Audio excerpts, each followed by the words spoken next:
வஸல்லம் அவர்கள் மீது ஸலவாத்தை சொல்லுவோமாக. அல்லாஹும்ம ஸல்லி அலா முஹம்மது அல்லாஹும்ம ஸல்லி அலைஹி வஸல்லிம். அல்லாஹும்ம ஸல்லி அலா முஹம்மது அல்லாஹும்ம ஸல்லி அலைஹி வஸல்லிம். அல்லாஹும்ம ஸல்லி அலா முஹம்மது அல்லாஹும்ம ஸல்லி அலைஹி வஸல்லிம். அல்லாஹும்ம ஸல்லி அலா முஹம்மது யா ரப்பி ஸல்லி அலைஹி வஸல்லிம். அன்னாதம் குடும்பத்தார்கள், தோழர்கள், இமாம்கள், பெரியோர்கள், நாதாக்கள், ஷேக்மார்கள், குறிப்பாக நம்மவர்கள் அனைவர்கள் மீதும் உலக மக்கள்கள் அனைவர்கள் மீதும் அல்லாஹ்வின் சாந்தியும் சமாதானமும் கருணையும் ஈடேற்றவும் என்றென்றும் இறங்கிக் கொண்டே இருக்கட்டுமாக. ஆம். அல்லாஹ்வின் நல்லடியார்களே, அருமை பெரியார்களே, இஸ்லாம் நமக்கு அழகான ஒரு வார்த்தையை போதிக்கின்றது. தூய்மையோடு இஹ்லாஸோடு வாழ்ந்து காட்டுங்கள், அனைத்து சகலங்களும் உங்களுக்கு அடிபணிந்து விடும் என்று இஸ்லாம் அழகான நம்மளை தெளிவுபடுத்துகின்றது. தூய்மை என்றால் என்ன, இஹ்லாஸ் மன தூய்மையோடு வாழ்வது என்றால் என்ன என்று பார்க்கும்போது சகலத்தையும் அதை குறிக்கக்கூடிய ஒன்றாக இருக்கின்றது. குடும்பத்தாரில் இருந்து நீங்கள் மன தூய்மையோடு நடந்து கொள்ளுங்கள். உங்கள் மனைவி, மக்கள், கணவன், பிள்ளைமார்கள், குடும்பத்தார்கள், சொந்தம் அனைவரும் மன தூய்மையோடு நடந்து கொள்ளுங்கள். அமல்களை நீங்கள் தூய்மையோடு அமல் செய்து கொள்ளுங்கள். தொழுகையில் நீங்கள் மன தூய்மையோடு தொழுது கொள்ளுங்கள். பிற இபாதத்துக்கள் ஏராளமான இபாதத்து இருக்கின்றது, இது அல்லாஹ்வுக்கு ஆண்டி செய்கின்றேன் என்று மன தூய்மையோடு நீங்கள் அமல் செய்து பாருங்கள். அனைத்து அமல்களும் அல்லாஹ்வுக்கு பிடித்தமான அமலாக மாறிவிடும். சகலமும் உங்களுக்கு நற்பயிற்சிகள் கொடுக்கும் என்று இஸ்லாம் அழகானபடி தெளிவாக சொல்லி காட்டுகிறது. இன்று இஸ்லாத்திற்கு கண்ணியம் இல்லை என்று சொல்கின்றார்கள். ஏன்? மன தூய்மை நம்மிடமிருந்து அகன்றுவிட்டது. ஆகவே எல்லா பிரச்சனையும் நம்மை தேடி வந்து கொண்டிருக்கின்றது. மன தூய்மையை நம் உள்ளத்தில் கொண்டு வந்திருந்தால் குடும்ப பிரச்சனையிலிருந்து மீண்டு விடலாம், உலக பிரச்சனையிலிருந்து மீண்டு விடலாம், எல்லா இன்னல்களிலிருந்து மீண்டு விடலாம்.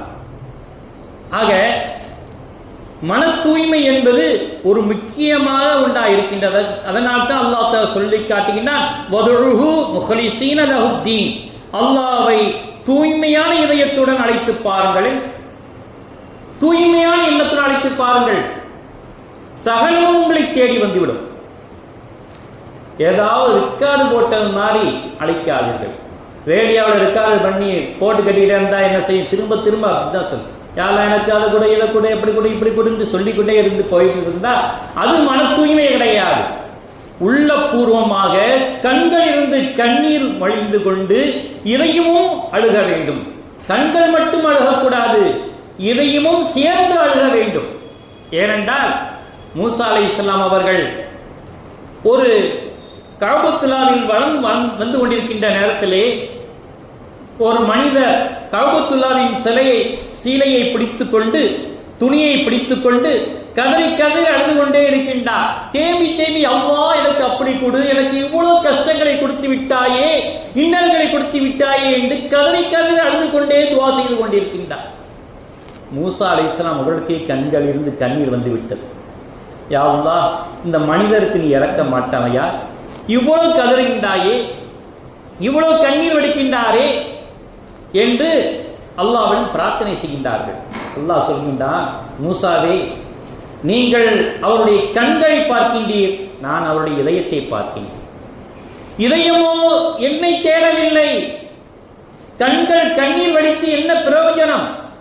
இதயம் அல்லவா அழுக வேண்டும், இதயம் அல்லவா துடிக்க வேண்டும், இதயம் அல்லவா மன தூய்மையோடு நடந்து கொள்ள வேண்டும். அதையெல்லாம் இல்லாமல் இருக்கும் பொழுது நான் எவ்வாறு அவருடைய பிரார்த்தனையை ஏற்றுக்கொள்வேன்? வதுஉஹு முஹ்லிஸீன லஹுத்தீன், அல்லாஹ்வை மன தூய்மையோடு இதயத்தோடு அழைக்க வேண்டாமா என்று அல்லாஹ் தஆலா சொல்லுகின்றான். ஆக மன தூய்மை என்பதுதான் முக்கியமாக ஒன்றாக இருந்து கொண்டிருக்கிறது. இன்னல்லாஹ் யுஹிப்பு தவ்வாபீன வ யுஹிப்புல் முத்தத்தஹீரீன் என்று அல்லாஹ் தஆலா சொல்லிக்கிறார். பாவங்களை விட்டு மீள்பவர்கள் நிச்சயமா அல்லாஹ்வை நேசிக்கின்றார்கள். இன்னும் தூய்மையோடு இருப்பவர்கள் அல்லாஹ்வை நேசிக்கின்றார்கள். மன தூய்மை முக்கியம். அல்லாஹ்வை நேசிக்க வேண்டும் என்றால் மன தூய்மை வேண்டும், பாவ மன்னிப்பு கேட்க வேண்டும். இந்த ரெண்டு விஷயங்களை அல்லாஹ் நேசிக்கின்றான் என்று பெருமானார் ரசூலை கரீம் ஸல்லல்லாஹு அலைஹி அவர்கள் நமக்கு அழகான மொழி எடுத்திருக்கின்றார்கள். ஆகவே தான் அவனுடன் கருணையை பெற, அவனுடைய அன்பை பெற, இஹ்லாஸ் என்ற மன தூய்மை அவசியமாக இருக்க வேண்டும். ஆகவேத்தான் உலக முஸ்லிம்கள் இன்னைக்கு கண்ணீர் குறைவாக நடந்து கொள்கின்றார்கள், பல பிரச்சனையை தாங்கிக் கொண்டிருக்கின்றார்கள், பல இன்னல்களும் அவமானங்களும் பட்டுக் கொண்டிருக்கின்றார்கள். ஏனென்றால் அவர்கள் உள்ளத்திலே மன தூய்மை அகன்று விட்டது.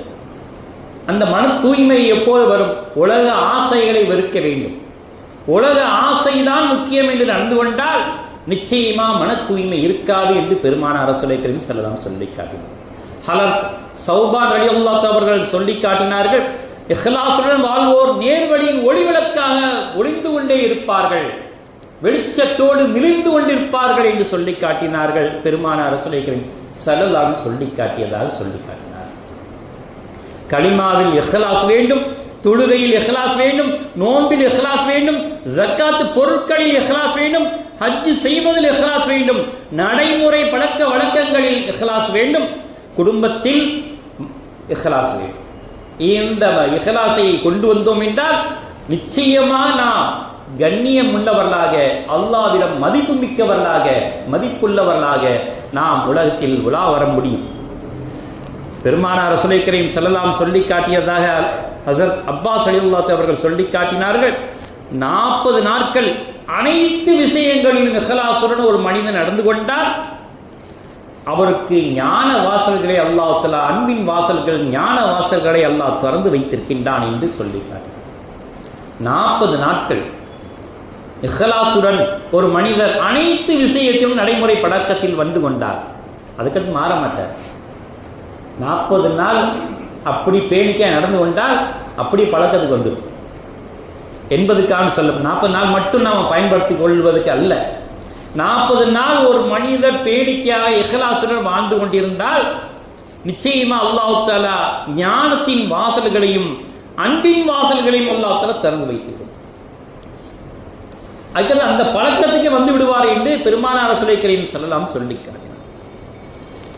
ஒரு மூமின் மறுமைக்கு தயார் செய்து கொள்கின்றான் என்றால் இஹ்லாசுடன் வாழ்ந்து காட்ட வேண்டும் என்று சொல்லி காட்டினார்.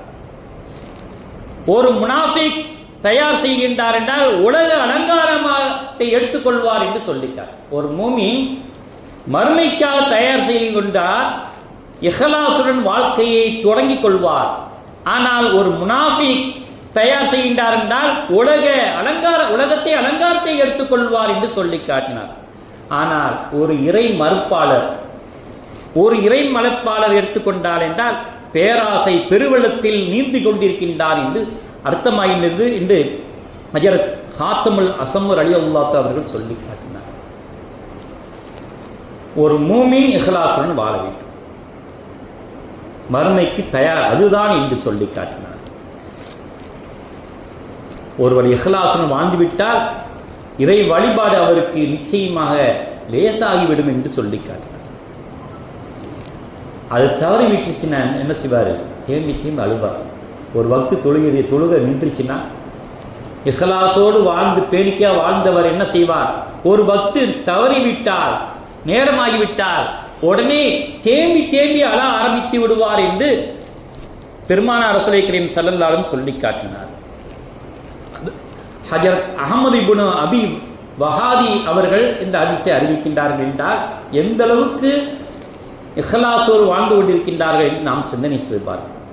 ஹலர் சுலைமான் ரலியல்லாஹு அவர்கள் சொல்லி காட்டினார்கள், மக்களிடம் இஹ்லாஸ் இல்லாவிட்டால் மக்களிடையே குழப்பம் உண்டாகிவிடும், குழப்பமான தலைவரை அவர் மீது சாட்டப்படும், ஒற்றுமை வேற்றுமையாகிவிடும், இஸ்லாத்தின் வலிமை குறைந்துவிடும், கண்ணியம் காற்றில் பறக்கப்பட்டுவிடும், வேதனை நுனியில் அவர்கள் நிறுத்தவிட்டுப்படுவார்கள், குற்றவாளிகள் உங்கள் தலைவராக பொறுப்பு ஏற்றுக் கொள்வார். இஹ்லாஸ் இல்லை என்றால் இத்தை நடக்கும் என்று சுலைமான் அல் ரஷீதி ரலியல்லாஹு அவர்கள் சொல்லி காட்டினார். இப்பொழுது அப்படிதான் நடந்து கொண்டிருக்கின்றது. இஹ்லாஸ் இல்லாமல் வாழ்ந்து கொண்டிருக்கின்ற காரணத்தினால் தான் இவ்வளவும் சாட்டப்பட்டிருக்கின்றது என்று சொல்லி காட்டினார். பெருமானார் ரசூலுல்லாஹி ஸல்லல்லாஹு அலைஹி வஸல்லம் அவர்கள் சொல்லி காட்டினார்கள், தன்னுடைய அருமை மகளார் ஃபாத்திமா ரலியல்லாஹு தஆலா அவர்கள் வறுமையிலே ரொம்ப கஷ்டப்பட்டு கொண்டிருக்கின்றார். அலி ரலியல்லாஹு அவர் சொன்னார்கள், பெருமானார் ரசூலுல்லாஹி கரீம் ஸல்லல்லாஹு அலைஹி அவர்களிடம் போய் ஏதாவது இருக்கின்றதா என்று கேட்டுவிட்டு வாருங்கள் என்று சொன்ன உடனே ஹஜ்ரத் சுவைத் இப்னு கல்பலா ரலியல்லாஹு அவர்கள் அறிவிக்கின்றார், ஏதாவது இருக்கின்றதா என்று கேட்டுவிட்டு வாருங்கள். பெருமானார் ரசூலுல்லாஹி கரீம் ஸல்லல்லாஹு அவர்களும் அத்தன் அருமை மகளார் அன்னை ஃபாத்திமா ரலியல்லாஹு அவர்கள் வந்து நிற்கின்றார்கள். யா ரசூலுல்லாஹ், கொஞ்சம் வறுமை அதிகமாக இருக்குது, ஏதாவது உதவி கேட்டு வந்திருக்கேன். ரசூலுல்லாஹ் சொன்னாங்க, நபிமாலருடைய இல்லத்தில் 30 நாட்கள் தொடர்ச்சியாக அடுப்பு எரிந்ததே இல்லை. நம்ம வீட்டில் ஒரு நாள் அடுப்பெரியாமல் இருந்ததே இல்லை, ஒரு நாள் அடுப்பெரியாமல் இருந்ததே இல்லை. ஆனால் நபிகள் ஸல்லல்லாஹு அலைஹி வஸல்லம் அவர்கள் வீட்டிலே 30 நாட்கள் தொடர்ச்சியாக அடுப்பெரியவே இல்லை. அப்படிப்பட்ட நிலையில இருக்குமா? என்ன கிடைச்சிட போகுது கேட்குறாங்க. இப்போதான் கொஞ்சம் 4-5 ஆடுகள் வந்திருக்கு, அதில் ஒரு 5 ஆடை வேணால் எடுத்துட்டு போங்க. ஆனால் இன்னொரு விஷயம் சொல்லி காட்டுறேன், உங்களுக்கு இஹ்லாஸோட வாழ்க்கை முக்கியமா, இந்த உலக வாழ்க்கை முக்கியம்னா இந்த 5 ஆடை எடுத்துட்டு போங்க. ஜிப்ரீல் அலைஹிஸ்ஸலாம் அவர்கள் எனக்கு 5 வாசகத்தை கற்றுத் தந்தார்கள். அந்த 5 வாசகங்களை உங்களுக்கு கற்றுத் தருகின்றேன், அது வேண்டுமா அல்லது இந்த 5 ஆடுகள் வேண்டுமா என்று கேட்கின்றார். பெருமானார் ரசூலுல்லாஹி கரீம் ஸல்லல்லாஹு அலைஹி வஸல்லம் கேட்ட உடனே அன்னை ஃபாத்திமா ரலியல்லாஹு அவர்கள் சொல்லி காட்டினார்கள், யா ரசூலுல்லாஹ், இந்த உலக வாழ்க்கையை அழியக்கூடியது, மறுமை வாழ்க்கைக்கு உண்டான தேவையை 5 வாசகங்களை எங்களுக்கு கற்றுத்தார்கள். உடனே பெருமானார் ரசூலுல்லாஹி கரீம் ஸல்லல்லாஹு அலைஹி வஸல்லம் சொல்லி காட்டினார்கள், அழகான வாசகத்தை கற்றுத் தருகின்றார்கள். யா அவ்வலுல் அவ்வலீன், முதலானவனின் முதலானவனே, யா ஆகிருல் ஆகிரீன், கடைசியானவர்களின் கடைசியானவனே, யாதல் கூவத்தில் மத்தீன், உறுதிமிக்க சக்தி உடையவனே, யா ராஹிமில் மசாக்கீன், ஏழைகள் மீது இரக்கம் காட்டக்கூடியவனே, யா அர்ஹம ராஹிமீன், கிருபியாளருக்கெல்லாம் கிருபியாளனே. இந்த 5 வாசகத்தை தினமும் ஓதிவிட்டால் உங்கள் வீட்டில் திறந்தோன்னு அது பெரியும், வறுமை என்பதே கிடையாது. இந்த வாசகங்கள் வேண்டுமா, 5 ஆடுகள் வேண்டுமா என்று கேட்கிறான். இந்த 5 ஆடுகள் எங்களுக்கு எத்தனை நாளைக்கு பெறும்? இந்த 5 வாசகங்களை எங்கள் வாழ்நாள் முழுவதும் போதும், மறுமை வரையும் எங்களுக்கு தேவைப்படும். வாழ்நாள் முழுவதும் இந்த 5 வாசகங்களை அல்லாஹ் தஆலாவிடம் கேட்டால் வாழ்நாள் முழுவதும் எங்களுக்கு தந்து விடுவார். இந்த வாழ்நாள் மட்டுமல்ல, மறுமை வாழ்க்கை வரையும் எங்களுக்கு தந்து விடுவார் என்று அன்னை ஃபாத்திமா ரலியல்லாஹு அவர்கள் சொல்லி காட்டி, யா அவ்வலுல் அவ்வலீன், யா ஆகிருல் ஆகிரீன், யாதல் கூவத்தில் மத்தீன், யா ராஹில் மசாக்கீன், யா அர்ஹமர் ராஹிமீன், இந்த 5 வாசகங்களை கற்றுக்கொண்டார்கள் என்றால் ஒரே கல்லு 2 மாங்க அடிச்சிட்டாங்க. நம்ம என்ன சொல்லுவோம், அது இருக்கட்டும் ஆரம்பிச்சா, எங்களுக்கு இன்னைக்கு தேவையை மட்டும் தெரியும். ஓதி பார்க்கறதுக்கு இந்தந்த வாசகங்களை எழுதி கொடுத்தால், ஓதி பார்த்து வரவங்கள்ட்ட இந்தந்த வாசகங்களை எழுதி கொடுத்து இது ஓதிக்கோங்கம்மா என்று சொன்னால், அதுக்குன்னா எங்களுக்கு நேரம் இல்லை சார், நீங்களே ஓதி பார்த்து விடுங்க. அந்த அளவுக்கு நமக்கு சோம்பல் வலுத்து விட்டது, ஓதுவது கூட நமக்கு நேரம் இல்லை. அழகான வாசகங்களை எழுதி கொடுத்தால் எழுதுறதுக்கு எவ்வளோ நேரம்னா, ஆனால் பரவாயில்ல எழுதி கொடுக்குறோம், வாழ்நாளுக்குள்ள இதை ஓதிட்டே வாங்க, எந்த நோயும் வராது, வறுமை வராது. இந்த வாசகத்தை எழுதி கொடுத்தால் இது தாயத்தா போட்டு இடுப்பில் போட்டுக்கலாமா சார், ஓத நேரம் இல்லை. அவ்வளவு இந்த 5 வாசகங்கள் அந்த அளவுக்கு நமக்கு சோம்பல் மணிந்து விட்டது என்று கண்கூடாக பார்த்து கொண்டிருக்கின்றோம். அலி ரலியல்லாஹு அவர்கள் பெருமானார் ரசூலுல்லாஹி கரீம் ஸல்லல்லாஹு அலைஹி வஸல்லம் கேட்கும் பொழுது,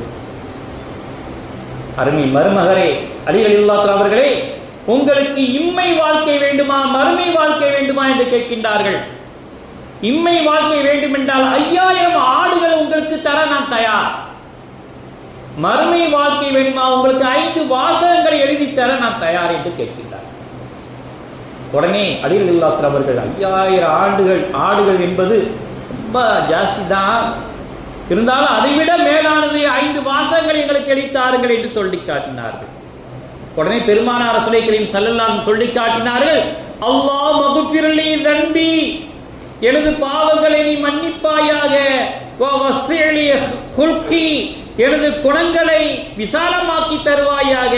வதையிப்லி கஸ்பி, எனது சம்பாதிக்கக்கூடிய விஷயங்களை நீ ஹலாலான தூய்மையாக்கி தருவாயாக.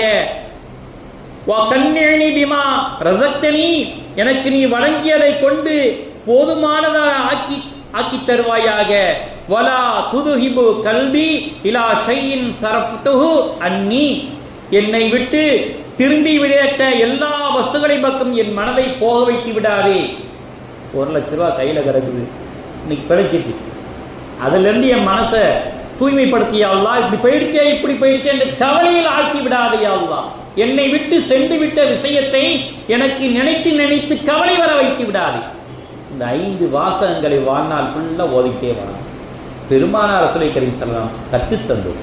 5000 ஆடுகள் வேண்டுமா, 5 வாசகங்கள் வேண்டுமா? 5000 ஆடுகள் எனக்கு தேவையில்லை, 5 வாசகங்கள் எனக்கு போதும் என்று பெருமானார் ரசூலுல்லாஹி கரீம் ஸல்லல்லாஹு அலைஹி வஸல்லம் அவர்களிடம் அலி ரலியல்லாஹு தஆலா அவர்கள் சொல்லி காட்டினார்கள் என்றால் எந்த அளவுக்கு பேணிக்கையாக வாழ்நாளில் கவனித்திருக்கின்றார்கள் என்று நாம் சிந்தனை செய்து பார்க்கிறோம். ஆனால் நாம் என்ன செய்கின்றோம்? உலகத்துக்கு தேவையான விஷயங்களை வேண்டும், மறுமைக்கு தேவையான விஷயங்கள் வேண்டாம் என்று நாம் இருக்கின்றோம். ஆனால் அவன் கருணையாளன், நம் மீது கருணை பொழியக்கூடியவன். அவைத்தான் பெருமானார் ரசூலுல்லாஹி கரீம் ஸல்லல்லாஹு அலைஹி வஸல்லம் உம்மத்தா ஆக்கியிருக்கின்றான். அவனுடைய கருணை பெறுவதற்காக சில வாசகங்களை நாம் வாழ்நாள் முழுவதும் கடைபிடிக்க வேண்டாமா? அவனுடைய கருணையை பெறுவதற்காக வேண்டி அவனுடைய அமல்களை சிறப்பாக செய்ய வேண்டாமா?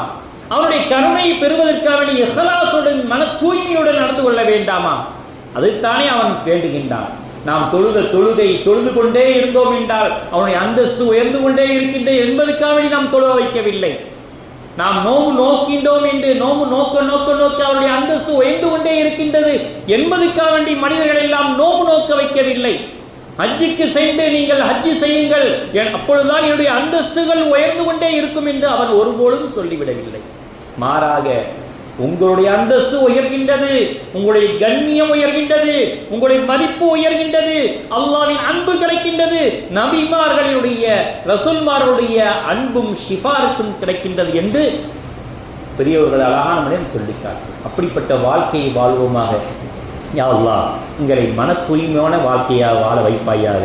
பெருமானார் ரசூலுல்லாஹி கரீம் ஸல்லல்லாஹு அலைஹி வஸல்லம் எங்களுக்கு என்னென்ன துஆக்களை எல்லாம் கற்றுத் தந்திருக்கின்றார்களோ அந்த துஆவை ஓதக்கூடிய பாக்கியத்தை எங்களுக்கு தந்தருள்வாயாக. அதை மனப்பாடம் பண்ணக்கூடிய சக்தியை எங்களுக்கு தந்தருள்வாயாக. அதன்படி வாழக்கூடிய பாக்கியங்களும் தந்துடுவாயாக. நீ நாளையோடைய எங்களால் ஒரு துரும்பையும் கூட நாங்கள் அசைக்க முடியாது யா அல்லாஹ். எங்களுடைய தொழுகை கூட நாங்கள் தொழ முடியாது யா அல்லாஹ். எங்களுடைய நாவு கூட எங்களை அசைக்க முடியாது யா அல்லாஹ். நீ நாடி யா அல்லாஹ், அந்த கருணை எங்களுக்கு தந்துடுவாயாக. வாஹிதான அல்ஹம்துலில்லாஹி ரப்பில் ஆலமீன். பாரக்கல்லாஹு லனா வ லக்கும் பில் குர்ஆனில் அலீம் வ நஃபனா வ இய்யாக்கும் பில் ஆயாத்தி திக்ரில் ஹகீம். இன்னஹு தஆலா ஜவாதுன் கரீம் மலிக்குன் கதீம் பரு